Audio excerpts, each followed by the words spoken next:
사사기 2장 11절에서 23절 말씀 볼 건데요.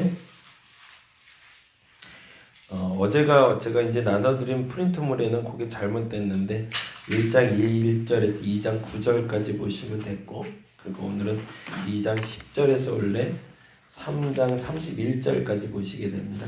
오늘은 11절부터 볼게요. 2장 11절부터 2장 23절까지 사사시대 이야기인데요. 같이 보도록 하겠습니다.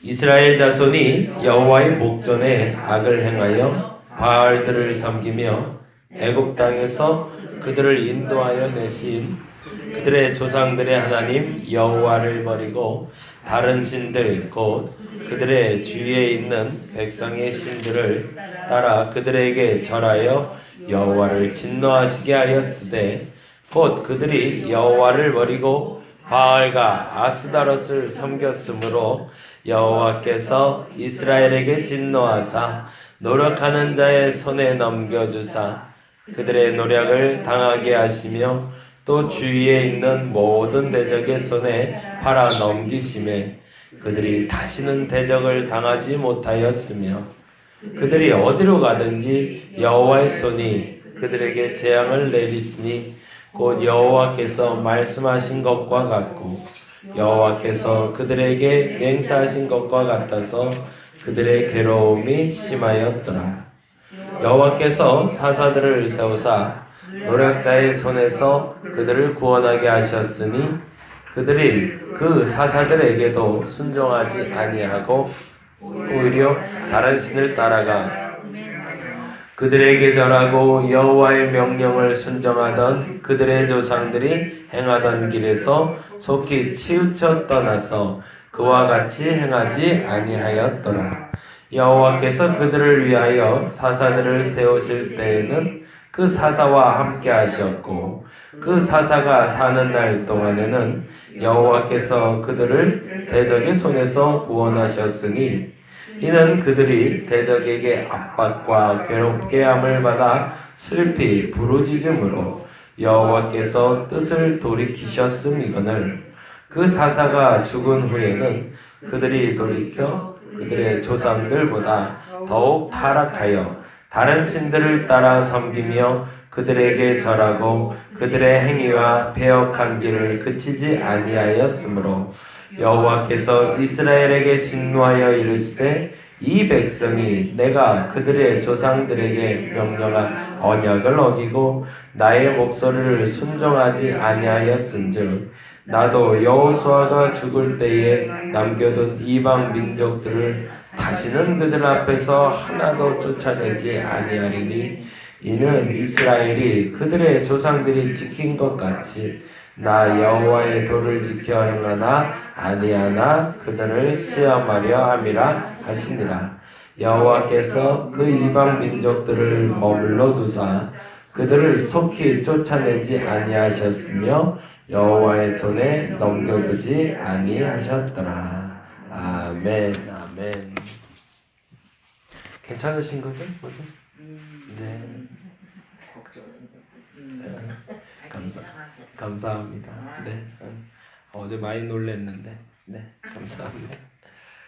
2장은요. 사사기 전체에 대한 요약이라고 보시면 돼요. 그냥 2장 자체가요. 사사기의 요약이다. 이렇게 적어 놓으시면 나중에 그 패턴에 대해서 한번 연결해서 볼 수 있을 것 같아요. 다른 그 성경의 글들 중에서도 좀 독특한 특성인데 이렇게 두 갈씩이라고 그러잖아요. 먼저 결론 지어 넣고 반복하는 그런 패턴이 나오는 게 사사기가 좀 독특합니다. 근데 아마도 이 일이 계속 반복되고 있기 때문에 가능하지 않았을까. 어떤 서신이나 어떤 글에도 이렇게 한 사건이 계속 반복되는 게 기록된 게 별로 없거든요. 근데 사사기만 유독 다람쥐 쳇바퀴 돌듯이 빙글빙글 돌고 있는 게 있어요. 그래서 그것에 대해서 그 패턴. 그래서 저는 그 말이 참 좋은데 공식이 있는 것 같아요. 삶에는 공식이. 우리가 실수할 때 보면 실수에는 아까 기도할 때도 얘기했지만 꼭 두 가지더라.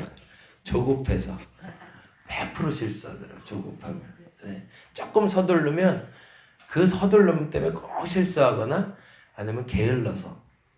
그건 무슨 말이냐면 그 템포를 맞춰가야 되는데 그 템포를 맞춰가지 않으면 100이면 100 꼭 실수하게 되더라. 여러분이 그 패턴을 잘 좀 맞춰갔으면 좋겠습니다. 사사기는 원래 그 얘기를 하고 있습니다. 그리고 3장의 이야기에서요. 3장 1절부터 6절까지는요. 2장에서 설명한 올무 2장 11절부터 23절까지 나온 이야기에 올무가 되는 민족들이 있잖아요. 사사시대에 그들을 괴롭힌 사람들이 누구인지에 대한 기록이 3장 1절에서 6절이에요.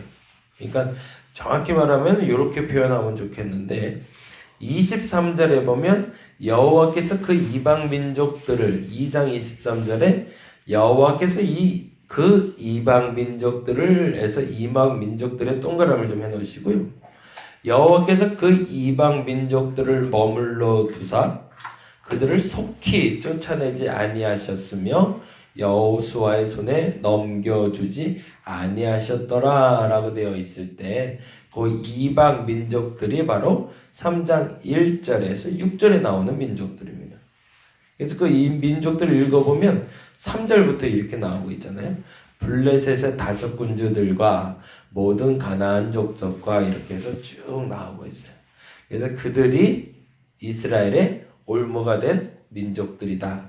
그리고 여호수아 때 완전히 전멸되지 않은 민족들이다. 그리고 그들에게 연결고리가 또 하나 있는데 6절이 힌트가 돼요.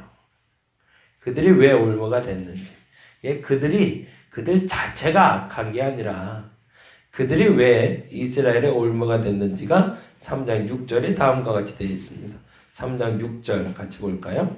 그들의 딸들을 맞아 아내로 삼으며 자기 딸들을 그들의 아들에게 주고 또 그들의 신들을 섬겼더라라는 게 올무가 되는 거죠.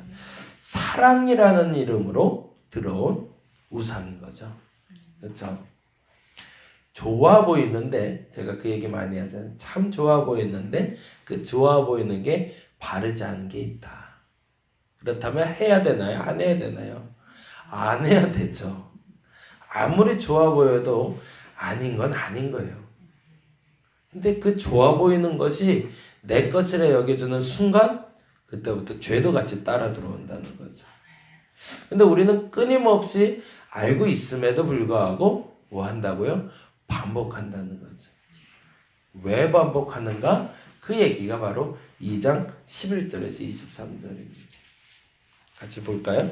잠깐 정리 한번 해보겠습니다. 11절에서 13절 거기다가 옆에 이렇게 해놓고 체크를 해놔주세요.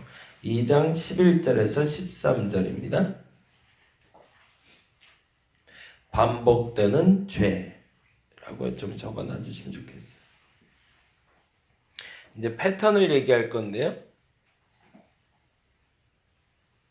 반복되는 죄 11절에서 13절. 근데 이게 우스운 게요.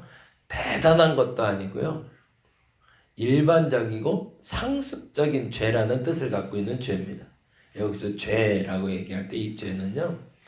특이하고 특별하고 뭔가 진짜 우리가 생각할 때 악하고 이런 게 아니라 아까 말한 대로 반복적이고 상습적인 죄를 말합니다. 그러니까 처음에 말한 걸로 얘기하면 게으른 거, 조급한 거. 그것 때문에 죄를 갖고 오게 된다는 거죠. 그리고 나서 14절과 15절에 여호와의 징계. 지금 말하는 건 이제 사사기에 계속 나오는 패턴이라는 거예요. 11절, 13절엔 반복적인 죄, 14절, 15절엔 여호와의 징계. 그리고 16절, 17절엔 사사의 등장.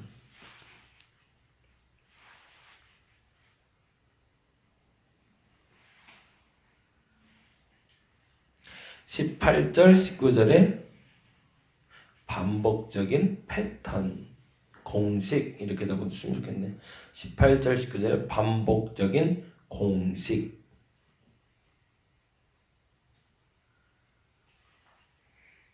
그리고 20절에서 23절까지 남겨둔 가시, 남겨둔 올무 이렇게 적어주시면 좋겠습니다. 이게 큰 흐름은 이렇게 되는 거죠. 범죄하고 징계받고 회개하니 구원받고 그리고 다시 망각하고 범죄하고. 여러분은 어디쯤 와 계신가요? 범죄인가요? 징계받고 계신가요? 아니면 회개하셨나요? 구원받고 사시나요? 또 망각하셨나요?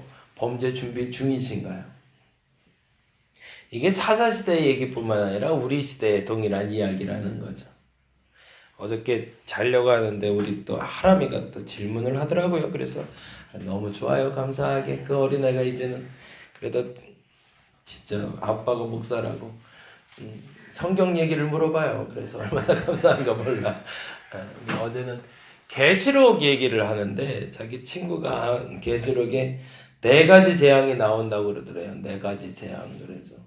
그래서 종말에 대한 이야기가 있냐고.